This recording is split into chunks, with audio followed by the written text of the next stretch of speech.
Hello दोस्तों, स्वागत है आप सबका मेरे यूट्यूब चैनल रोहिणी क्लासेस में। तो आज हम क्लास 11th की पॉलिटिकल साइंस का चैप्टर 8 का अगला पार्ट देखने जा रहे हैं। हमने प्रीवियस पार्ट में 73वें संविधान संशोधन के बारे में बात की थी और आज हम बात करेंगे 74वां संविधान संशोधन। बहुत डिटेल में पढ़ने वाले हैं आज हम इस संशोधन को, क्योंकि एग्जाम पॉइंट ऑफ व्यू से ये बहुत इंपॉर्टेंट है और इस जो है चैप्टर के क्वेश्चन आंसर लगा के आज हम इस चैप्टर को ख़त्म करेंगे। तो चलिए बिना किसी देरी के स्टार्ट करते हैं। तो बात करेंगे अब हम 74वें संविधान संशोधन के बारे में। देखिए, मैं आपको पहले भी बता चुकी हूँ कि 73वां और 74वां संविधान संशोधन कब हुआ था? 1992 में, ठीक है। और इम्प्लीमेंट कब हुआ? 1993 में। तो देखिए, ये जो 74वां संविधान संशोधन है ना, इस अधिनियम ने भारत के संविधान में एक नया भाग, ठीक है, यानी कि भाग 9 का शामिल किया गया। कौन सा भाग? भाग 9 का, ठीक है। और इस भाग में ना, इस भाग को नगर पालिकाएं नाम दिया गया। और अगर मैं बात करूं अनुच्छेद की, तो अनुच्छेद 243 त से लेके 243 छ तो 243 के उपबंध में इसे शामिल किया गया है। और ये जो अधिनियम है, इसे एक नई सूची यानी कि 12वीं अनुसूची में, तीनों बहुत इंपॉर्टेंट पॉइंट है कि 12वीं अनुसूची में इसे जो है डाला गया है, ठीक है। और इस सूची में नगर पालिकाओं की 18, ध्यान रखेंगे, 18 कार्यकारी विषय वस्तुओं का उल्लेख है और ये जो है अनुच्छेद 243W में संबंधित है। अब देखिए, ये जो अधिनियम है, ये जो संशोधन है, ठीक है, इसने जो है नगर पालिकाओं को संवैधानिक दर्जा प्रदान किया है। अब इससे क्या हुआ है? इससे इसे संविधान के ना न्यायोचित भाग के क्षेत्राधिकार में लाया गया है। अगर मैं दूसरे शब्दों में बताऊं आपको, तो राज्य सरकार का जो अधिनियम है, इसके प्रावधान के अनुसार नई नगर पालिका पद्धति को अपनाने के लिए संवैधानिक रूप से इसे बाध्य किया गया है। और इस अधिनियम का जो उद्देश्य है, ये शहरी शासन को पुनर्जीवित करना है, उसे शक्तिशाली बनाना है, जिससे क्या हो, जिससे वे स्थानीय शासन की इकाई के रूप में प्रभावशाली ढंग से जो है कार्य कर सके। अब देखिए, अब जैसा कि पहले लिखा जा चुका है कि संविधान के 74वें संशोधन का संबंध शहरी स्थानीय शासन के निकाय से यानी कि नगर पालिका से है। तो शहरी इलाका कहाँ किसे जाता है? अब देखिए, मुंबई और कोलकाता जैसे बड़े महानगरों को पहचानना बहुत आसान है, लेकिन जो शहरी इलाके गांव और नगर के बीच होते हैं, उन्हें पहचान पाना इतना आसान नहीं है। तो भारत की जनगणना में शहरी इलाके की परिभाषा करते हुए जरूरी माना गया है कि ऐसे इलाके में कम से कम 5,000 की जनसंख्या हो। इस इलाके के कामकाजी पुरुषों में कम से कम 75% खेती बाड़ी के काम से अलग माने जाने वाले पेशे से हो। देखिए, एक शहर की परिभाषा क्या है? कम से कम 5,000 की जनसंख्या हो वहाँ की, कामकाजी पुरुषों में कम से कम 75% जो हो खेती बाड़ी के काम से अलग पेशे में हो, ठीक है। और जनसंख्या का घनत्व कम से कम 400 प्रति जो है व्यक्ति प्रति वर्ग किलोमीटर हो। और अगर 2000 की जनगणना देखेंगे तो इसके अनुसार भारत की लगभग 31% जनसंख्या जो है शहरी इलाके में रहती है। अब देखिए, अनेक रूपों में 74वें जो संशोधन हुआ है संविधान में, तो 73वें संशोधन का जो है वो दोहराव है। लेकिन ये जो संशोधन है ना, ये शहरी इलाकों से संबंधित है। और 73वां संविधान संशोधन का सभी प्रावधान, मसलन अगर प्रत्यक्ष चुनाव को ले लिया, आरक्षण ले लिया, विषयों का हस्तांतरण ले लिया, प्रादेशिक चुनाव आयुक्त ले दिया, ठीक है, और प्रादेशिक वित्त आयोग ले लिया, तो 74वें संविधान संशोधन में भी ये शामिल है, ठीक है। और ये जो है नगर पालिकाओं पर लागू होते हैं। तो संशोधन के अंतर्गत इस बात को अनिवार्य बना दिया गया है कि प्रदेश की सरकार कुछ एक निश्चित कार्य करने की जिम्मेदारी शहरी स्थानीय संस्थाओं पर छोड़ दे। और ये कार्य जो है संविधान की 12वीं अनुसूची में लिखे गए हैं। थोड़ा सा और अगर मैं यहाँ पे आपको चीज़ें डिफाइन करना चाहूँ, तो देखिए, 3 प्रकार की नगर पालिकाएँ होती हैं। मैं आपको बता दूँ, पहली नगर पंचायत, ठीक है, दूसरी नगर पालिका परिषद, नगर पालिका परिषद, और तीसरी नगर पालिका निगम।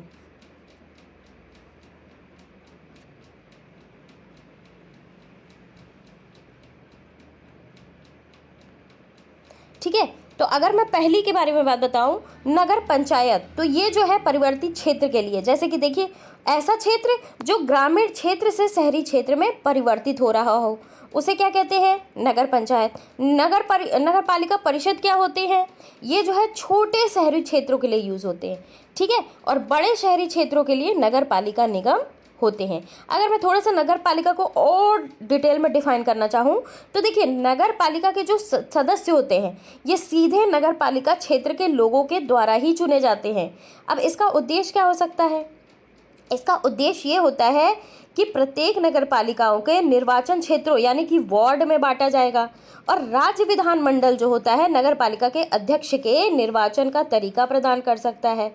और ये जो है ऐसी व्यवस्था करती है, अगर मैं बात बताऊं तो वह व्यक्ति जिसे नगर पालिका के प्रशासन का विशेष ज्ञान या अनुभव हो, लेकिन उसे नगर पालिका की सभा में वोट डालने का अधिकार नहीं होगा। दूसरी चीज, निर्वाचन क्षेत्रों का प्रतिनिधित्व करने वाले लोकसभा या राज्यसभा के सदस्य जिनमें नगर पालिका का पूर्णतः या अंशतः क्षेत्र होगा, ठीक है, और राज्यसभा और राज्य विधान परिषद के सदस्य जो नगर पालिका क्षेत्र के मतदाता के रूप में पंजीकृत हों। अब आइए क्रियान्वयन के बारे में बात करते हैं। तो 73वें और 74वें संविधान संशोधन के क्रियान्वयन। अब सभी प्रदेशों ने 73वें संविधान संशोधन के प्रावधानों को लागू करने के लिए कानून बना दिए। अब ये जो प्रावधान बने ये अस्तित्व में आए अब जो है 10 वर्ष से ज़्यादा हो रहे हैं, अब तो और भी ज़्यादा हो गई, ये 1994 से 2004 की बात हो रही है ना। तो अधिकांश प्रदेशों में स्थानीय निकायों के चुनाव कम से कम 2 बार हो चुके थे। तो मध्य प्रदेश और राजस्थान के कुछ और प्रदेशों में अब तक 3-3 दफ़े चुनाव हो चुके थे। तो ये जो है पहले की बात बता रहा है।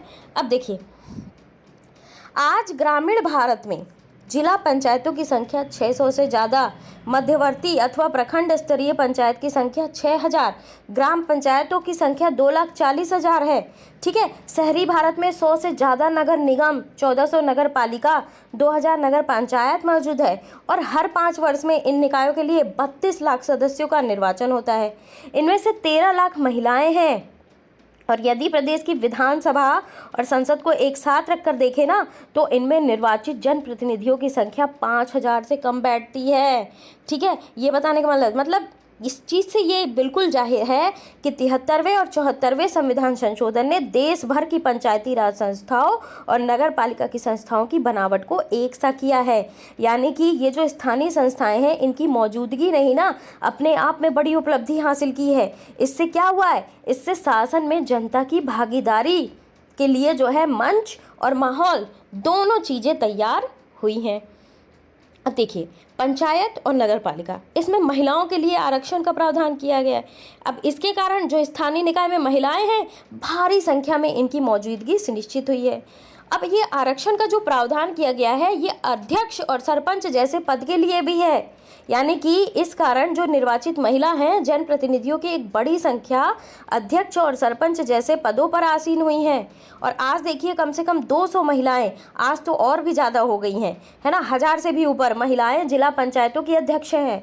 2000 महिलाएं प्रखंड तालुका पंचायत के अध्यक्ष हैं। और ग्राम पंचायतों में महिला सरपंच की संख्या अब आज देखिए, ये तो उस समय की बात हो रही है, 80,000 से ज़्यादा, आज जो है 2-3 लाख से भी ज़्यादा है, ठीक है। तो नगर निगमों में 30 महिलाएं मेयर महापौर हैं, ठीक है, और नगर पालिकाओं में 500 से ज़्यादा महिलाएं अध्यक्ष पद पर आसीन हैं।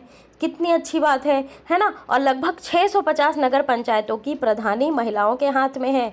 संसाधन, मेरे गांव में खुद प्रधान एक महिला है, ठीक है। तो संसाधनों पर अपने नियंत्रण की दावेदारी करके महिलाओं ने जो है ज़्यादा से ज़्यादा शक्ति और आत्मविश्वास जो है उससे अर्जित किया है। अब इन संस्थाओं में महिलाओं की मौजूदगी के कारण ना बहुत सी स्त्रियों की राजनीतिक की जो काम धंधे हैं इनकी समझ पैनी हुई है।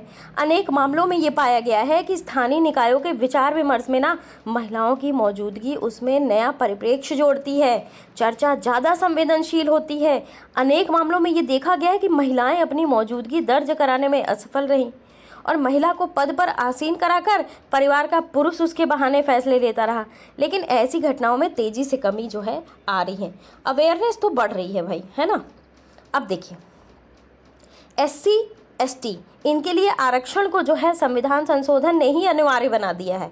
इसके साथ क्या हुआ है, इसके साथ पिछड़ी जाति के लिए भी आरक्षण का प्रावधान बनाया है। अब भारत की जनसंख्या में 16.2% अनुसूचित जाति और 8.2% अनुसूचित जनजाति है। तो स्थानीय शासन के शहरी और ग्रामीण संस्थाओं के निर्वाचित सदस्यों में इन समुदायों के सदस्यों की संख्या ना लगभग 6.6 लाख है। और इससे क्या हुआ है, इससे स्थानीय निकायों की सामाजिक बुनावट में भारी बदलाव आए हैं। और ये निकाय जो हैं जिस सामाजिक सच्चाई के बीच काम कर रहे हैं ना, अब उस सच्चाई की नुमाइंदगी इन निकायों के जरिए ज़्यादा हो रही है। अब देखिए, कभी कभी क्या होता है ना, इससे तनाव भी पैदा होता है। जो तबका सामाजिक रूप से प्रभावशाली होने के कारण गांव पर अपना नियंत्रण रखता था, वह अपने इस दबदबे को छोड़ना नहीं चाहता है, ठीक है। और इससे क्या होता है, इससे सत्ता के लिए संघर्ष जो होता है बहुत तेज हो जाता है। लेकिन तनाव और संघर्ष हमेशा बुरे नहीं होते हैं। जब भी लोकतंत्र को ज़्यादा सार्थक बनाना या फिर ताकत से वंचित लोगों को ताकत देने की कोशिश होगी ना, तो समाज में संघर्ष और तनाव ही होगा। यानी कि संविधान के संशोधन ने जो है 29 विषयों को स्थानीय शासन के हवाले किया और ये सारे विषय स्थानीय विकास और कल्याण की जरूरतों से संबंधित हैं। तो स्थानीय शासन के कामकाज के पिछले दशकों के अनुभव हमें ये बताते हैं कि भारत में ना इसे अपना कामकाज स्वतंत्रता पूर्वक जो है करने की छूट बहुत कम है। अनेक प्रदेशों ने जो है अधिकांश विषय स्थानीय निकायों को नहीं सौंपे थे। इसका मतलब क्या हुआ, इसका मतलब ये हुआ कि स्थानीय निकाय कारगर ढंग से काम नहीं कर सकते थे। अब इस तरह तो इतने सारे जनप्रतिनिधियों को निर्वाचित करने का पूरा काम बस प्रतीकात्मक रूप से बना रह गया। कुछ लोग स्थानीय निकायों के निर्माण की जो है यह कहकर आलोचना करने लग गए कि इससे प्रादेशिक और केंद्रीय स्तर पर जिस तरह के फैसले लिए जाते हैं उनमें कोई बदलाव नहीं आता। तो स्थानीय स्तर की जनता के पास ना लोक कल्याण के कार्यक्रमों और संसाधनों के आवंटन के बारे में विकल्प चुनने की ज़्यादा शक्ति नहीं होती। आइए थोड़ा सा लोकतांत्रिक विकेंद्रीकरण के सफल उदाहरण के रूप में देखते हैं लैटिन अमेरिका का उदाहरण, ठीक है। तो लैटिन अमेरिका का एक देश है बोलीविया, ठीक है। 1994 में पॉपुलर पार्टिसिपेशन लॉ यानी कि जन भागीदारी कानून के तहत विकेंद्रीकरण करके सत्ता स्थानीय स्तर को सौंपी गई। अब इसके परिणाम स्वरूप महापौर का लोकतांत्रिक चुनाव संभव हुआ, देश को नगर पालिकाओं में विभाजित किया गया और एक ऐसी प्रणाली अपनाई गई कि नई नगर पालिकाओं को धन स्वतः हस्तांतरित हो जाए। बोलीविया में 314 नगर पालिकाएँ हैं और नगर पालिकाओं की अगुवाई में ना जनता द्वारा निर्वाचित महापौर करते हैं और इन्हें जो है प्रेसिडेंट म्युनिसिपल भी कहा जाता है, ठीक है। तो महापौर के साथ एक नगर पालिका परिषद होती है और स्थानीय स्तर पर देशव्यापी चुनाव हर 5 वर्ष में होते हैं। देखिए स्थानीय निकायों के पास क्या है ना, अपना कह सकने लायक धन बहुत कम होता है। जैसे कि मैंने बताया कि सारी शक्ति केंद्र के पास होती है, ठीक है। केंद्र से थोड़ी सी शक्ति बची तो राज्य के पास गई और स्थानीय निकायों के पास तो बहुत ही कम शक्तियाँ होती है और धन भी बहुत कम होता है। इन्हें पास करवाने में ही मतलब अगर कि कोई रोड बनवानी हो गांव की या फिर कुछ करवाना हो तो धन पास करवाने में ही बहुत टाइम लग जाता है। तो स्थानीय निकाय प्रदेश और केंद्र सरकार पर वित्तीय मदद के लिए पूरी तरीके से डिपेंडेंट होती हैं और इससे क्या होता है, इससे कारगर ढंग से काम कर सकने के लिए उनकी क्षमता जो है इनका बहुत क्षरण होता है ना। और शहरी निकायों का ना कुल राजस्व उगाही में 0.24% का योगदान है, जबकि सरकारी खर्चों का 4% इन निकायों द्वारा व्यय होता है। तो इस तरह जो है स्थानीय निकाय कमाते कम और खर्च ज़्यादा करते हैं और यही कारण है कि ये निकाय अनुदान देने वाले पर निर्भर होते हैं।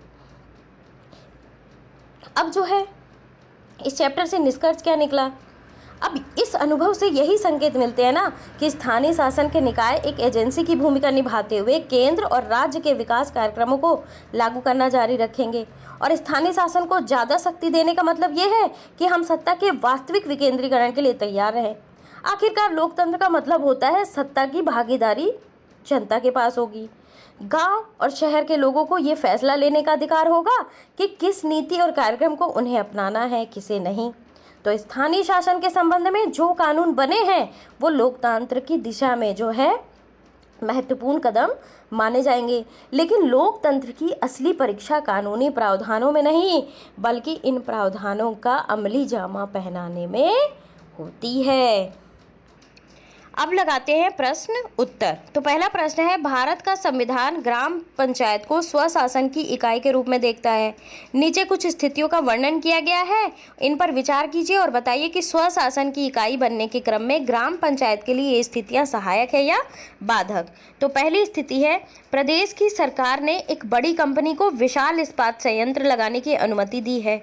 इस्पात संयंत्र लगाने से बहुत से गाँवों पर दुष्प्रभाव पड़ेगा और दुष्प्रभाव की चपेट में आने वाले गांवों में से एक की ग्राम सभा ने ये प्रस्ताव पारित किया कि क्षेत्र में कोई भी बड़ा उद्योग लगाने से पहले गांव वासियों की राय ली जानी चाहिए और उनकी शिकायतों की सुनवाई होनी चाहिए। तो इसका क्या उत्तर हो सकता है? देखिए, ये जो परिस्थिति बताई गई है ना, ये ग्राम पंचायत में बाधक है। क्यों? क्योंकि यहाँ पर सरकार ने ग्राम पंचायत से परामर्श लिए बिना, ठीक है, परामर्श किए बिना एक बड़े इस्पात संयंत्र लगाने का फैसला किया और जिसे जो है गांव के गरीब लोगों पर नकारात्मक प्रभाव पड़ेगा। दूसरा है, सरकार का फैसला है कि उसके कुल खर्चे का 20% पंचायतों के माध्यम से व्यय होगा।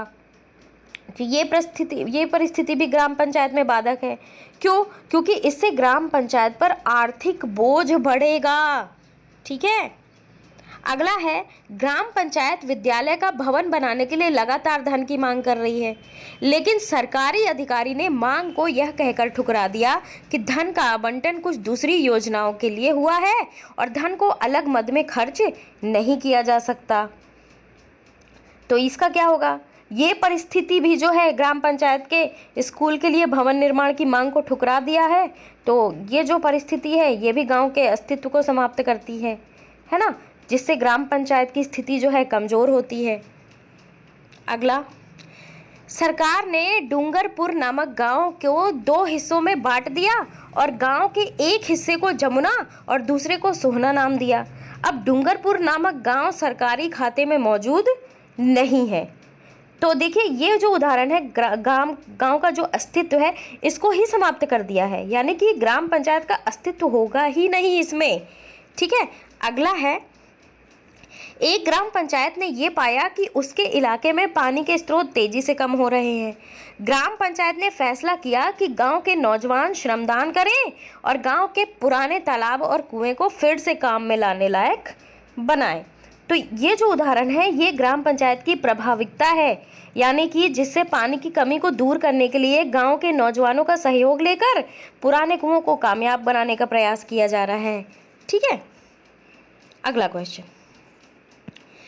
क्वेश्चन ये है कि मान लीजिए आपको किसी प्रदेश की तरफ से स्थानीय शासन का कोई योजना बनाने का जिम्मेदारी सौंपा गया हो और ग्राम पंचायत स्वशासन की इकाई के रूप में काम करे। इसके लिए आप उसे कौन सी शक्तियां देना चाहेंगे और ऐसी 5 शक्तियों का उल्लेख करिए और प्रत्येक शक्ति के बारे में 2-2 पंक्तियां बताइए। देखिए, तो ग्राम पंचायत के लिए उपभोक्ता योजना की सफल के लिए मैं 5 शक्तियां जो है, पहली शक्ति मैं देना चाहूँगी शिक्षा के विकास के क्षेत्र में। ठीक है, पहली शक्ति देना चाहूँगी शिक्षा के विकास के क्षेत्र में। ये बहुत ही ज़रूरी है। देखिए, शिक्षा प्राप्ति के बाद ही तो नागरिक अपने अधिकारों और कर्तव्यों का ज्ञान पा सकेंगे और अपनी भागीदारी जो है सुनिश्चित कर सकेंगे। दूसरी जिम्मेदारी दूंगी स्वास्थ्य। अब देखिए, गांवों में स्वास्थ्य शिक्षा का और स्वास्थ्य सुविधाओं का जो है हमेशा से अभाव रहता है, तो इस क्षेत्र में ग्राम पंचायत की अहम भूमिका जो है अपेक्षित रहती है। तीसरी, कृषि विकास के क्षेत्र में, तो आप सभी जानते हैं कि गांव जो है कृषि का देश है ना, कृषि ही होती है गांव में। तो कृषि विकास जो है ग्रामीण क्षेत्र की प्रमुख आवश्यकता है। क्यों? क्योंकि ग्रामीण जीवन कृषि पर ही डिपेंडेंट है। तो ग्राम पंचायत और सरकार के बीच ये एक कड़ी है। चौथी चीज़, पैदावार को बाजार तक ले जाने के लिए जानकारी देना, यानी कि ग्रामीणों को अपनी पैदावार के लिए अक्सर ग्राम में ही बेचना पड़ता है ना, आप सभी को पता है, जिसके कारण उनको पैदावार के उचित लाभ भी नहीं मिल पाता। इसलिए ये ज़रूरी है कि पैदावार सही समय पर और बाजार में जो है वो पहुंचाई जाए। 5वीं चीज़, पंचायतों में जो है वित्तीय स्रोतों को इकट्ठा करना, यानी कि ग्रामीण और ग्रामीणों की पंचायतों में वित्तीय स्थितियां अक्सर कमजोर रहती हैं, जिसके कारण वो मार खा जाती है। तो गांव के सभी स्रोतों का समुचित उपयोग करना चाहिए और ग्राम पंचायतों को सरकार से ग्रामीण विकास के लिए धन जो है अवश्य लेना चाहिए। आगे बढ़ते हैं। अगला क्वेश्चन है, सामाजिक रूप से कमजोर वर्गों के लिए संविधान के 73वें संविधान संशोधन आरक्षण में क्या प्रावधान है और इन प्रावधानों से ग्रामीण स्तर के नेतृत्व का खाका किस तरह बदला है। देखिए, जो संविधान का 73वां संशोधन है ना, इसमें अनुसूचित जाति के लोगों के लिए और महिलाओं के लिए कुछ सीटें रिजर्व की गई हैं। ठीक है, 1/3 सीटें। और ये आरक्षण जो है ना, ग्राम पंचायत, पंचायत समिति, जिला परिषद, हर जगह सदस्यों और पदों में किया गया है। ठीक है, और इस आरक्षण से क्या हुआ है, इस आरक्षण से महिलाओं की और अनुसूचित जाति के लोगों की ना स्थिति में सम्मानजनक परिवर्तन हुआ है। ये चीज आपको ध्यान रखना है। आगे बढ़ते हैं। अगला क्वेश्चन है, संविधान के 73वें संशोधन से पहले और संशोधन के बाद के स्थानीय शासन के बीच मुख्य भेद बताइए। देखिए, पहला भेद तो ये है कि 73वें संविधान संशोधन के पहले ग्राम पंचायतें जो होती थी सरकारी आदेश के अनुसार गठित की जाती थी, लेकिन जब से 73वां संविधान संशोधन हुआ है, इनका अपना संवैधानिक आधार हो गया है, इन्हें संवैधानिक दर्जा मिल गया है और जिसकी रूपरेखा संविधान में लिखी गई है। दूसरा अंतर, 73वें संविधान संशोधन से पहले इन संस्थाओं के चुनाव अप्रत्यक्ष रूप से हुआ करते थे, लेकिन अब संशोधन के बाद जो है चुनाव प्रत्यक्ष रूप से यानी कि जनता द्वारा सीधे चुने जाते हैं। तीसरा, संशोधन से पहले अनुसूचित जाति और महिलाओं के लिए कोई आरक्षण का प्रोविजन नहीं था, लेकिन जैसे ही ये संशोधन हुआ तो महिलाओं और अनुसूचित जाति के लिए आरक्षण का प्रोविजन हुआ। चौथा अंतर, पहले जो है इन संस्थाओं के कार्यकाल अनिश्चित हुआ करते थे, लेकिन अब जो है निश्चित हो गए हैं 5 वर्ष के लिए, है ना। पांचवा अंतर, पहले ये संस्थाएं आर्थिक रूप से कमजोर हुआ करती थीं, लेकिन संशोधन के बाद आर्थिक रूप से मजबूत हुई हैं। ठीक है, आगे नीचे लिखी बातचीत पढ़ें और इस बातचीत में जो मुद्दे उठाए गए हैं उसके बारे में अपना मत 200 शब्दों में लिखें। आलोक क्या कह रहा है ये देखिए। हमारे संविधान में स्त्री और पुरुष को बराबरी का दर्जा दिया गया है। स्थानीय निकायों में स्त्रियों के आरक्षण देने में सत्ता में उनकी बराबर की भागीदारी सुनिश्चित हुई है। नेहा क्या कह रही है ये भी सुनिए। लेकिन महिलाओं का सिर्फ सत्ता के पद पर काबिज होना ही काफ़ी नहीं है, यह भी जरूरी है कि स्थानीय निकायों के बजट में महिलाओं के लिए अलग से प्रावधान हो। जयेश क्या कहते हैं ये भी देख लीजिए। मुझे आरक्षण का यह गोरख धंधा पसंद नहीं। स्थानीय निकाय को चाहिए कि वह गांव के सभी लोगों का ख्याल रखे और ऐसा करने पर महिलाओं और उसके हितों की देखभाल अपने आप हो जाएगी। अब इन तीनों के कथन से आपको क्या समझ में आता है? देखिए, आप सभी को पता होने चाहिए कि पिछले कई वर्षों से स्थानीय संस्थाओं की कार्यशैली और ग्रामीण वातावरण जो है इसका हमने अध्ययन किया और ये पाया कि स्थानीय संस्थाओं में महिलाओं का, अनुसूचित जाति के लोगों का, इनकी संख्या का अनुपात बिल्कुल भी नहीं है, प्रतिनिधित्व बिल्कुल भी नहीं है, और जो है या अगर है भी तो बहुत कम है। तो ये जो संशोधन हुआ है 73वां और 74वां, इसके आधार पर महिलाओं और अनुसूचित जातियों के लोगों को ग्रामीण और शहरी स्थानीय संस्थाओं में प्रत्येक को कुल स्थानों का 1/3 आरक्षण दिया गया है। जिससे क्या हुआ है, जिससे महिलाओं की, अनुसूचित जाति की सामाजिक और राजनीतिक स्थिति में परिवर्तन आया है और एक ऐसा विश्वास उत्पन्न हुआ है ना कि आरक्षण से इन वर्गों में स्थानीय संस्थाओं की भागीदारी निश्चित हुई है। और इससे जो है एक और बहुत बड़ी चीज़ हुई है, महिला सशक्तिकरण को बल मिला है। ठीक है, ये चीज़ ध्यान रखना है। आगे बढ़ते हैं। अब ये क्वेश्चन पढ़ना है और बताना है कौन सा ऑप्शन सही है। 73वें संविधान संशोधन के प्रावधानों को पढ़ें और यह संशोधन निम्नलिखित सरोकारों में से किससे ताल्लुक रखता है, तो बताइए। तो घ नंबर वाला देखिए, प्रभावकारी साबित होने के लिए ग्राम पंचायतों के पास गांव की विकास योजना बनाने की शक्ति, संसाधन का होना जरूरी है।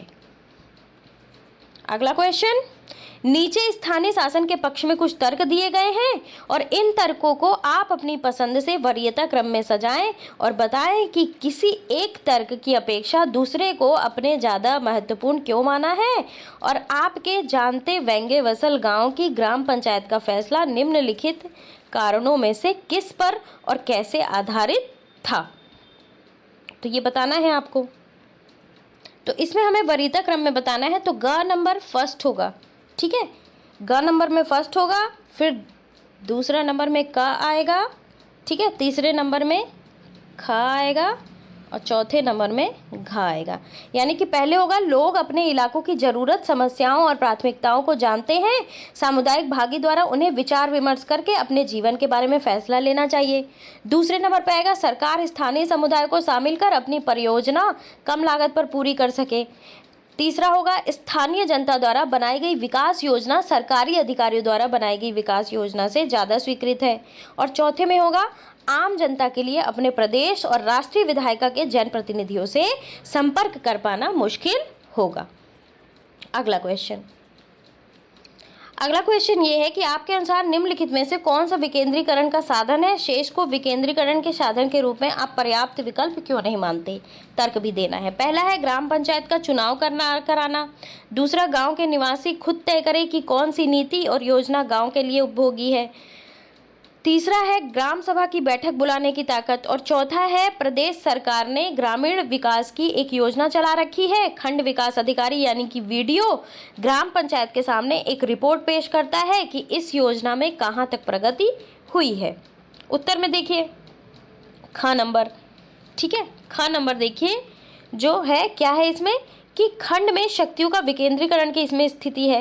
यानी कि गांव के लोग स्वयं ये तय करेंगे कि कौन सी परियोजना उनके लिए उपयोगी है, और जो बाकी उदाहरण हैं वो जो है इस स्थिति के लिए प्रतीत नहीं होते, ठीक है।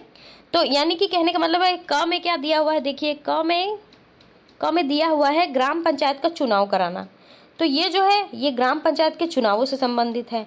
ग में क्या दिया है, ग्राम सभा की बैठक बुलाने की तरह, ये भी तर्कसंगत नहीं है, ठीक है, और तीसरा भी जो है तर्कसंगत नहीं है, तो ख वाला ऑप्शन जो है वो सही होगा। अगला क्वेश्चन, दिल्ली विश्वविद्यालय का एक छात्र प्राथमिक शिक्षा के निर्णय लेने में विकेंद्रीकरण की भूमिका का अध्ययन करना चाहता था।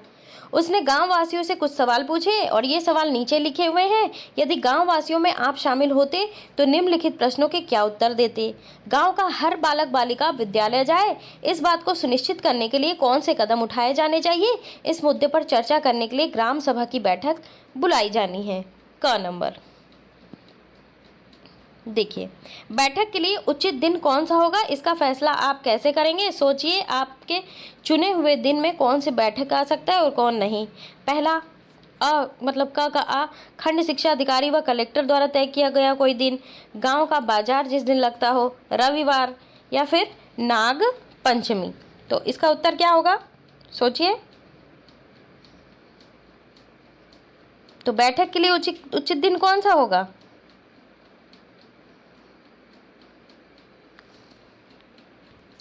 तो ये जो आखिरी उत्तर है इसे आपको अपने विचारानुसार देना है, ठीक है बच्चों।